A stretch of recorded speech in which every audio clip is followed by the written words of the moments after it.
I'm Doug Curry. I work with No Excuses Universities in Amarillo, Texas. I want you to picture a student.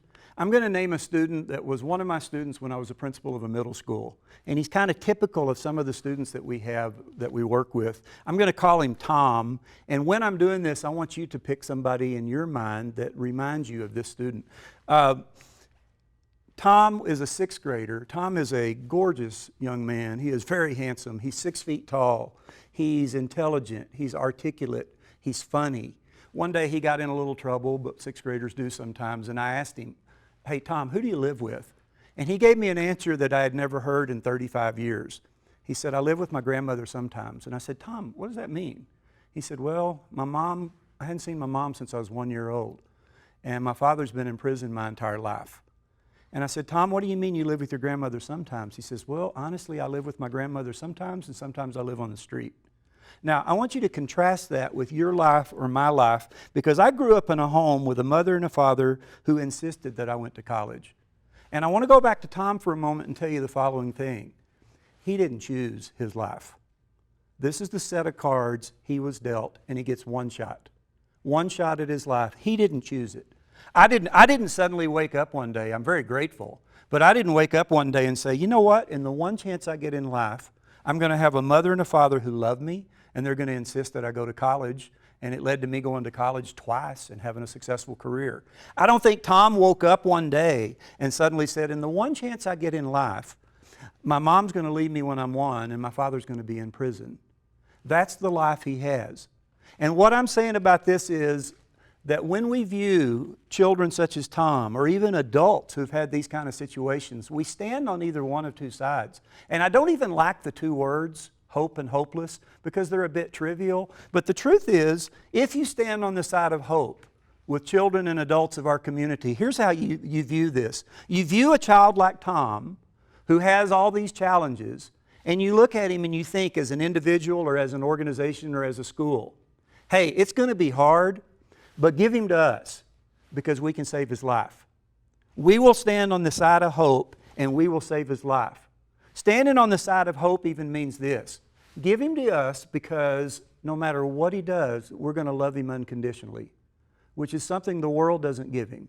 We're going to love him unconditionally, and we are never going to give up on him. Now, the truth of it is we're going to hold him accountable, but we're going to love him unconditionally. I can hear people sometimes when I make this discussion, and they want to say this about Tom. "Hey, Doug, there comes a point in everybody's life that no matter how you're raised, that you have to take responsibility for your life." And I agree completely. I just don't know how Tom does it.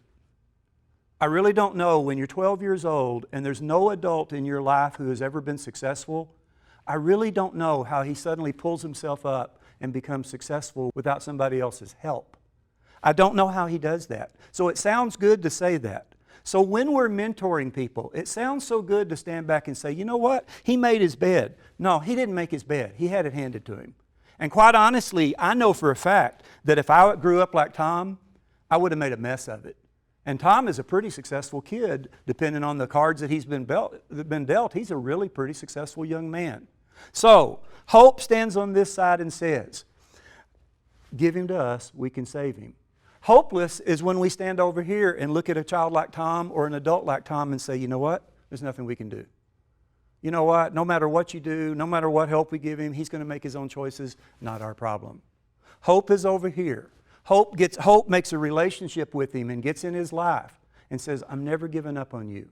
Yes, I'm going to hold you accountable, but I'm never giving up, no matter what happens." And I want to tell you what, being on the side of hope is risky because you're going to get your heart broken. I've had my heart broken twice this summer on people that I believed in, kids that I believed in, and they did stupid things, which is sometimes what kids will do. It's a risky place to believe. There's no risk over here.